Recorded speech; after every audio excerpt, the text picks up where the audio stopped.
Assalamualaikum warahmatullahi wabarakatuh. Perkenalkan, saya Nurmayanti SPD MPD, salah satu dosen di program studi Teknologi Pendidikan, Fakultas Keguruan dan Ilmu Pendidikan, Universitas Muhammadiyah Sidenteng Rapang. Pada kesempatan kali ini saya akan menjelaskan pernyataan diri dosen dalam unjuk kerja Tridharma Perguruan Tinggi, PDD UKT-PT bidang pengajaran. Untuk bidang pengajaran yang akan saya paparkan yakni salah satu mata kuliah wajib prodi, yakni mata kuliah Basic Programming dengan bobot mata kuliah 3 SKS. Mata kuliah ini penting untuk dipelajari karena merupakan dasar dalam pengenalan bahasa pemrograman yang nantinya akan digunakan untuk menghasilkan berbagai produk pendidikan yang dapat membantu guru dalam proses pembelajaran maupun administrasi pendidikan. Hal ini tentu dibutuhkan oleh mahasiswa sebagai bekal untuk menjadi seorang ahli di bidang teknologi pendidikan. Adapun deskripsi mata kuliah Basic Programming, yakni mata kuliah ini secara umum mempelajari tentang dasar-dasar pemrograman dan pembuatan program menggunakan bahasa pemrograman C++. Mata kuliah ini berfokus pada konsep algoritma sebagai langkah penyelesaian masalah, jenis bahasa pemrograman, serta bagaimana mengimplementasikan algoritma dalam bentuk program dengan tujuan untuk mengembangkan teknologi dalam menyelesaikan berbagai masalah di bidang pendidikan. Capaian pembelajaran pada mata kuliah Basic Programming adalah yang pertama, mahasiswa mampu menjelaskan konsep algoritma dan penyajian algoritma sebagai langkah penyelesaian masalah. Yang kedua, mahasiswa mampu menjelaskan jenis-jenis bahasa pemrograman komputer. Yang ketiga, mahasiswa mampu menerapkan struktur penyusunan algoritma dalam bentuk program. Dan yang keempat, mahasiswa mampu mengimplementasikan konsep dan berbagai komponen algoritma dalam pembuatan program menggunakan bahasa pemrograman C++. Adapun bahan ajar yang saya gunakan untuk mata kuliah ini berupa presentasi dalam bentuk file PowerPoint, modul ajar praktikum, dan artikel hasil penelitian yang sesuai dengan RPS dan mata kuliah. Adapun sistem pembelajaran yang digunakan pada mata kuliah Basic Programming dilakukan dengan sistem blended learning, yakni menggabungkan antara pembelajaran secara luring dan daring. Untuk pembelajaran secara luring dilakukan secara tatap muka di kelas, dan untuk pembelajaran daringnya menggunakan platform open learning. Adapun model pembelajaran yang saya gunakan pada mata kuliah ini yakni model problem based learning atau pembelajaran berbasis masalah. Untuk metode pembelajaran yang saya gunakan adalah kombinasi antara ceramah, tanya jawab, dan praktik. Nah, untuk teknik pembelajaran yang digunakan adalah teknik delivery, interaktif, dan assessment. Pada aspek delivery, pembelajaran dilakukan dengan metode ceramah dan presentasi pada sistem pembelajaran tatap muka maupun sistem pembelajaran daring. Hal ini bertujuan untuk memastikan bahwa materi pembelajaran dapat disampaikan secara komprehensif dan efektif serta efisien kepada mahasiswa. Pada aspek interaktif, teknik pembelajaran menekankan pada interaksi antara dosen bersama dengan mahasiswa melalui forum diskusi dan tanya jawab. Tujuannya adalah untuk memastikan bahwa mahasiswa dapat berpartisipasi aktif dalam proses pembelajaran, serta dapat saling berbagi ilmu pengetahuan baik antara dosen dan mahasiswa maupun antara mahasiswa dengan mahasiswa lainnya. Pada aspek asesmen, teknik pembelajaran yang digunakan yakni dengan memberikan asesmen baik berupa kuis, tugas, maupun ujian.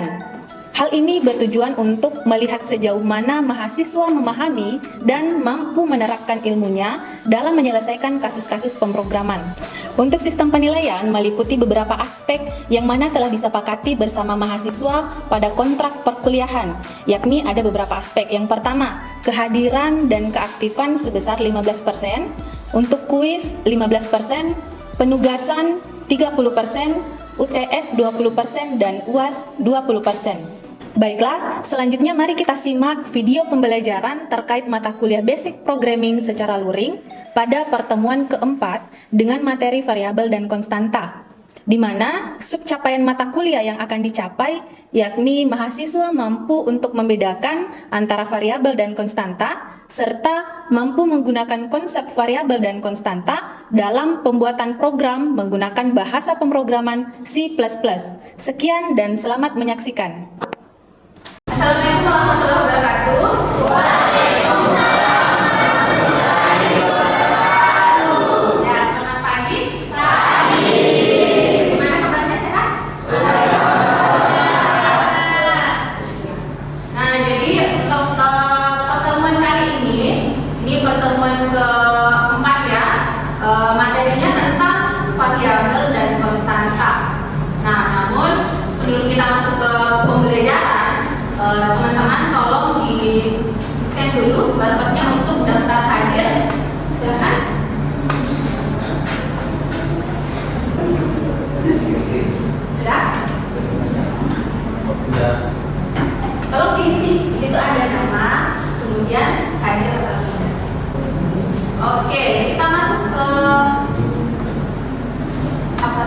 Nah, sebelum saya menjelaskan materi tentang variabel dari konstanta, kira-kira ada yang masih ingat tidak materi tentang pertemuan sebelumnya? Kemarin kita bahas apa ya? Ada yang masih ingat? Kalau ada yang masih ingat boleh angkat tangan. Ya, Adit, silakan. Materi yang dibahas kemarin itu kan mengenai algoritma. Mungkin boleh topiknya dibuka dulu. Ya. Mengenai algoritma. Algoritma. Kemudian apa lagi? Atau begini deh, apa yang Adit masih ingat tentang algoritma? Algoritma itu membahas tentang apa? Kemudian bentuk penulisan algoritma itu bisa dalam bentuk apa saja? Mungkin bisa dijelaskan? Bentuk penulisan dari algoritma itu ada 3. Yang pertama bahasa natural, yang kedua vektor, yang ketiga narasi kode. Oke. Jadi ada menggunakan bahasa natural atau bahasa sehari-hari, yang kedua ada yang menggunakan flowchart, yang menggunakan bagan, dan yang ketiga ada menggunakan notasi pseudocode atau istilahnya kita menggunakan variabel-variabel atau kode bayangan seperti itu, imitasi dari yang sebenarnya. Mungkin ada yang lain? Dan cewek mungkin ada yang masih ingat materi tentang pertemuan sebelumnya? Ya, silakan.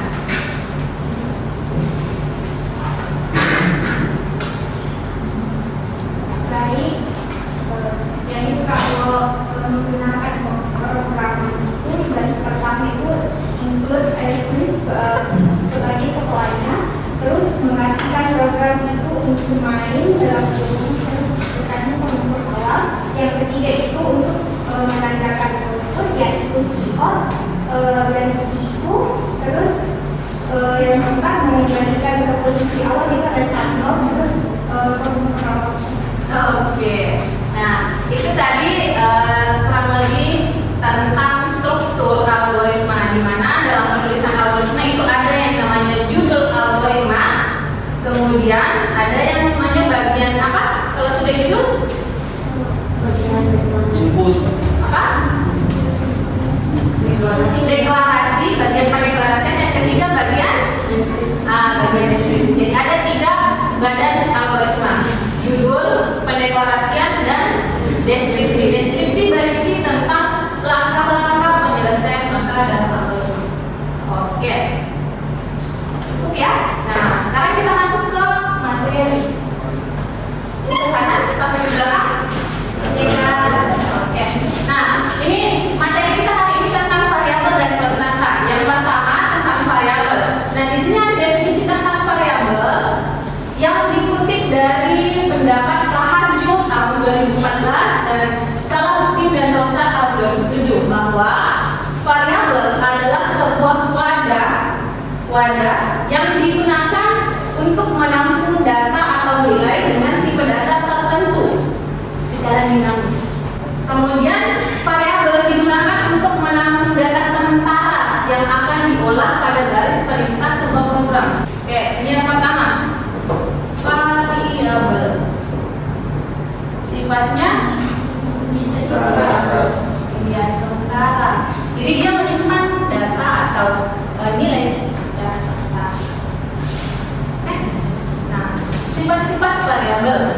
Sifat-sifat variabel ada 3 secara umum. Yang pertama, nilai yang disimpan dalam variabel dapat diubah selama eksekusi program.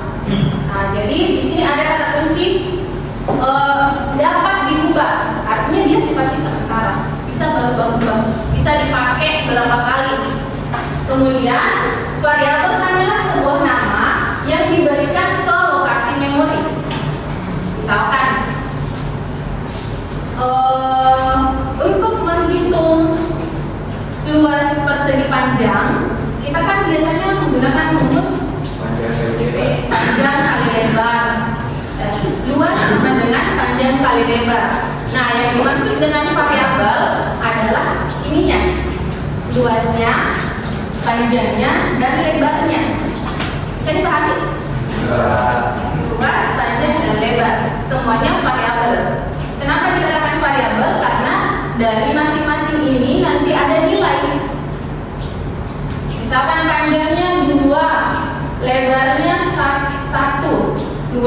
sama dengan 2. Jadi ini variabel pertama, variabel kedua, dan variabel ketiga. Nah, variabel sendiri ada yang namanya variabel input, ada yang namanya variabel output. Nah, variabel input itu variabel yang nilainya diinputkan atau dimasukkan untuk menghasilkan sebuah nilai. Sedangkan variabel output adalah variabel untuk menyimpan keluaran atau hasil proses. Kalau dari sini kira-kira yang mana yang input, yang mana output?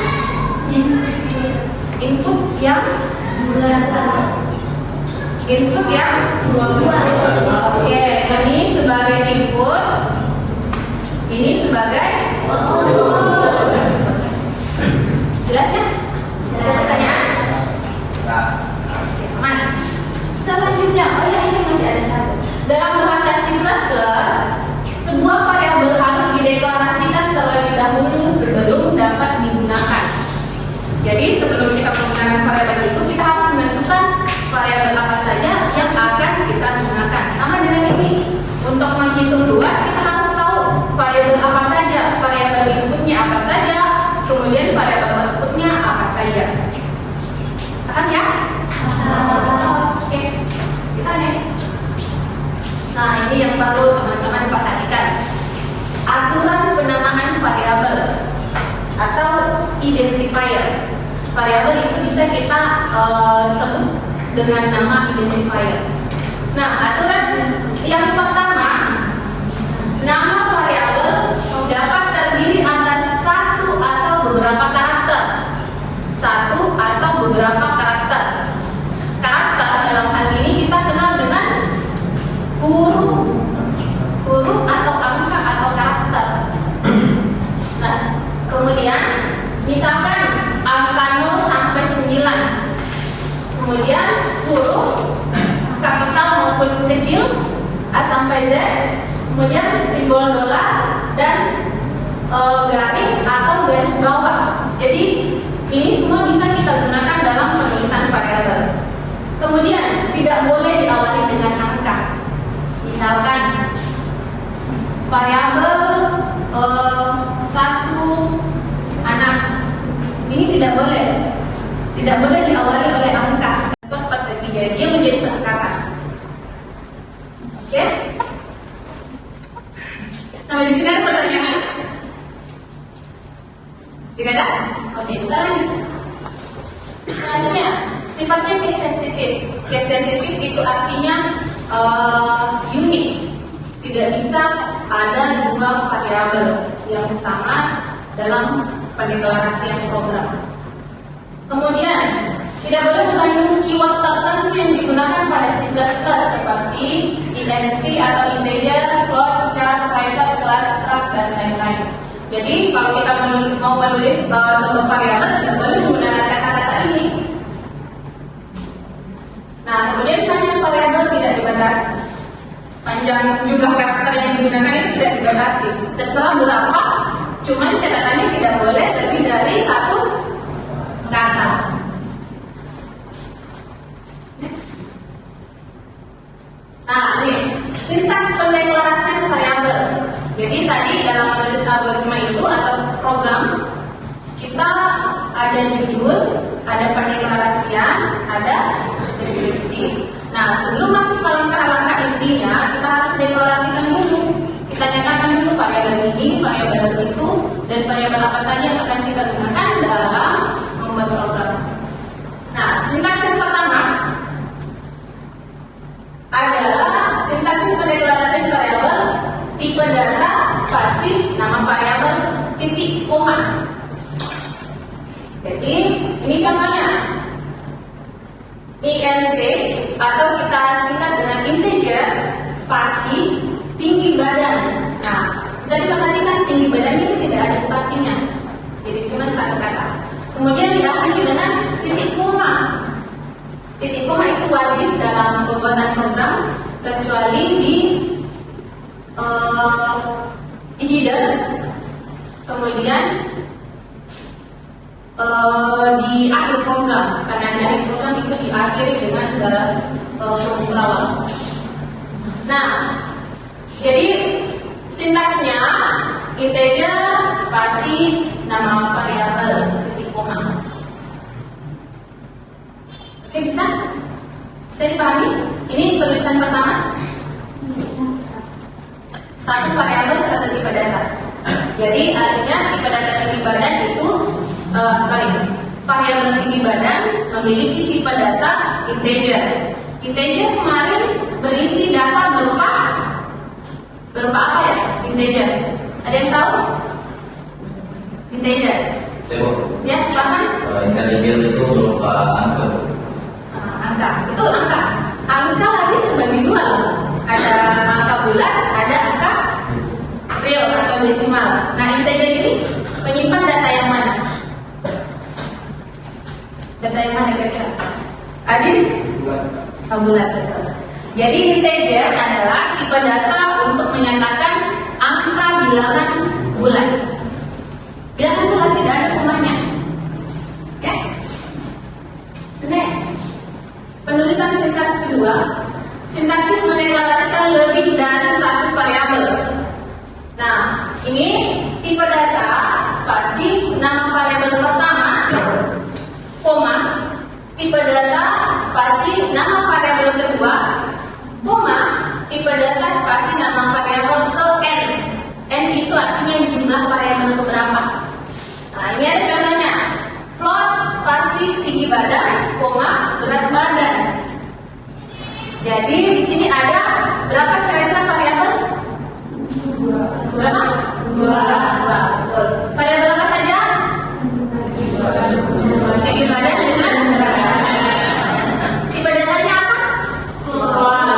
Plot itu untuk menyimpan data berupa betul, bilangan desimal. Integer bilangan bulat, plot bilangan desimal.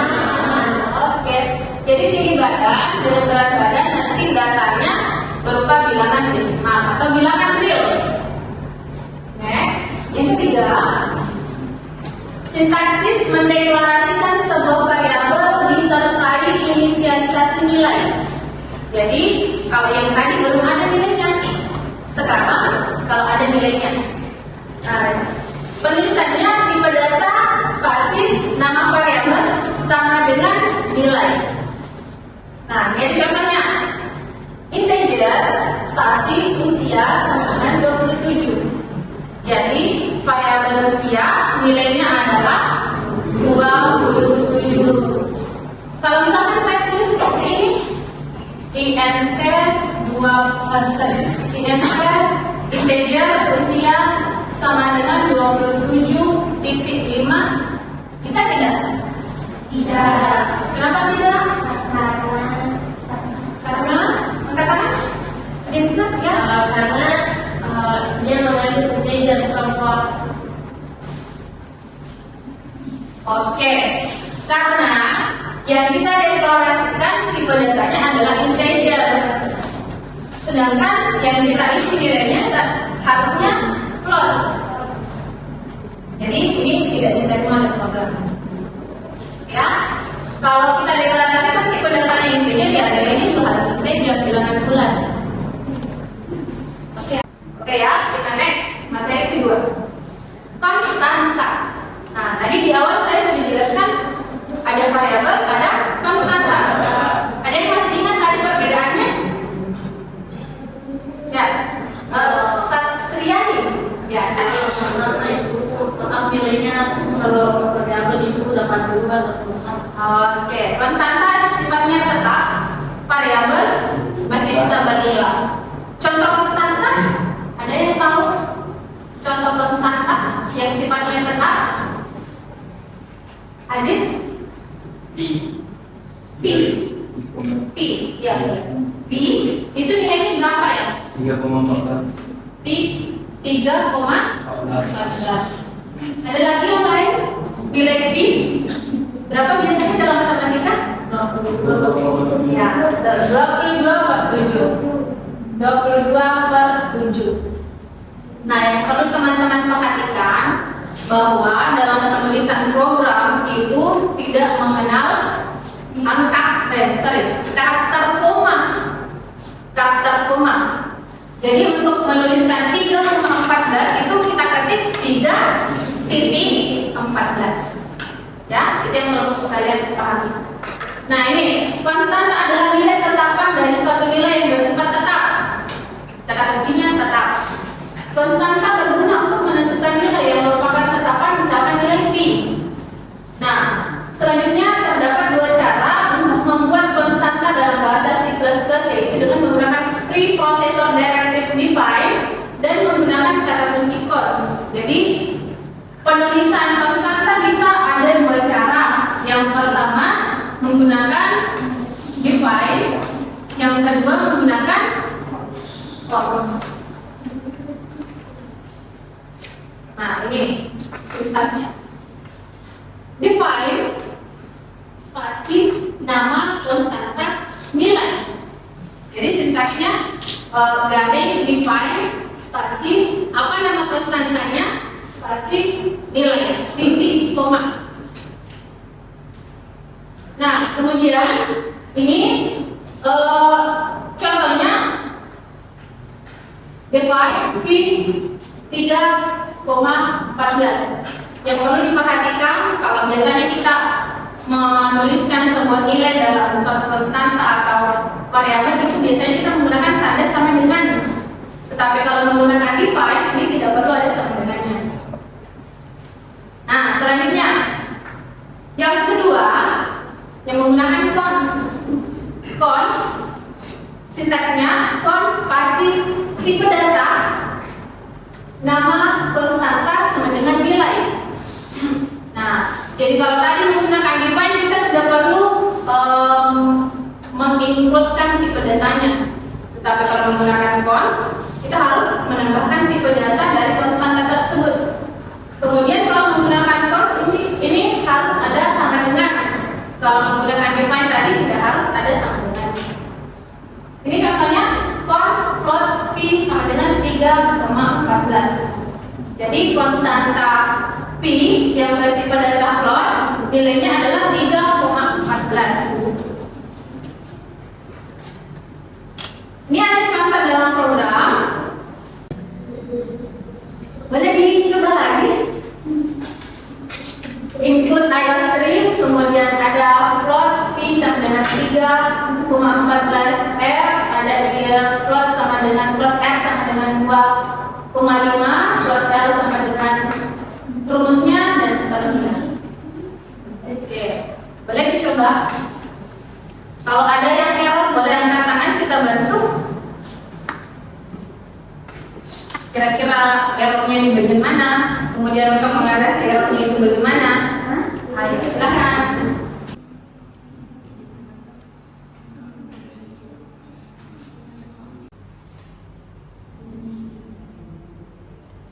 Bagaimana? Ada yang sudah selesai atau ada yang mengalami kendala? Ada yang error? Boleh dilapor? Kira-kira kendalanya apa? Pesan errornya apa? Ada? Jadi sisa? Sudah? Belum? Sudah? Berhasil nggak? Berhasil. Hasilnya apa? 2 lingkaran adalah 19,625 cm. Jadi sama ya? Oke, good. Sudah? Hasilnya sama? Kalau melihat dari program ini ada pertanyaan enggak? Ada yang aneh? Tidak?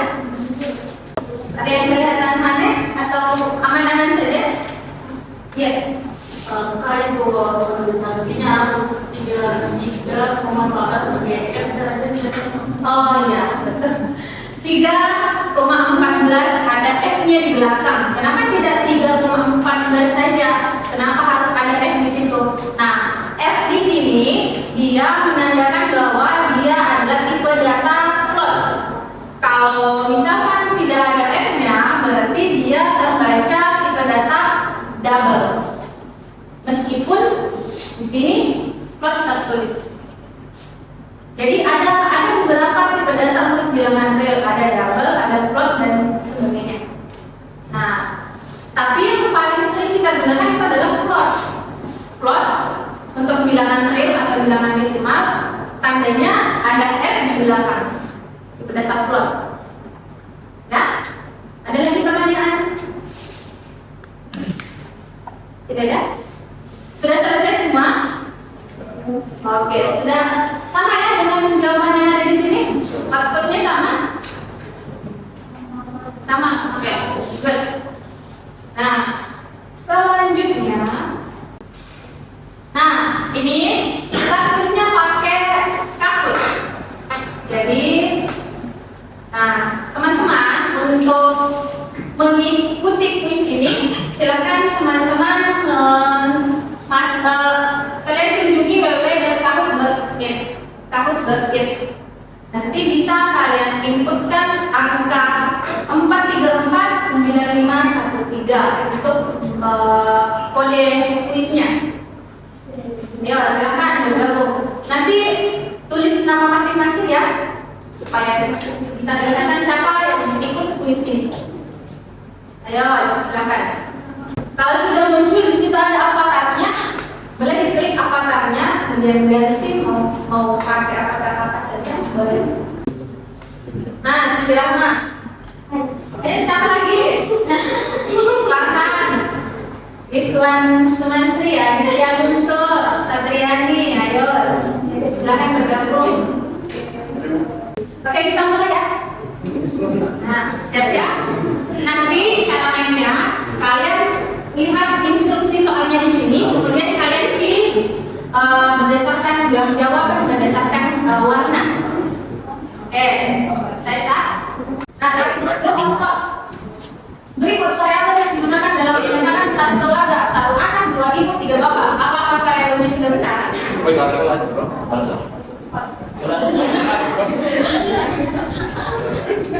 Oh, kita tes jawaban. Oke. Semua benar? Oke, kalian siapa pemenangnya?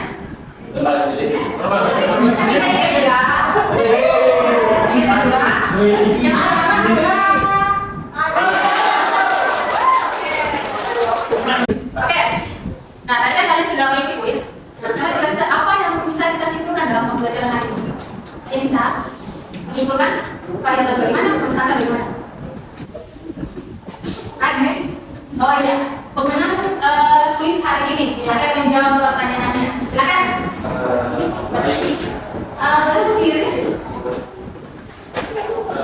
Kesimpulan yang saya ambil pada pertemuan ini itu konstanta itu sifatnya tetap, dan variabel itu sifatnya sementara. Oke. Sudah? Oke, ada lagi? Ada lagi? Variabel penyimpan data sementara, data konstanta menyimpan data atau nilai secara tetap atau konstan. Untuk pertemuan selanjutnya kita akan bahas tentang operator. Namun teman-teman bisa mengakses materi hari ini di Open Learning. Nah, di sini ada modul 4 karena pertemuan 4, modul 4 variabel dan konstanta. Di situ ada materi dan ada kuisnya, latihannya sebagai bahan sebelum kita pertemuan selanjutnya. Oke, terima kasih. Saya kira cukup ya pertemuan kita hari ini. Terima kasih atas kesempatan teman-teman. Insya Allah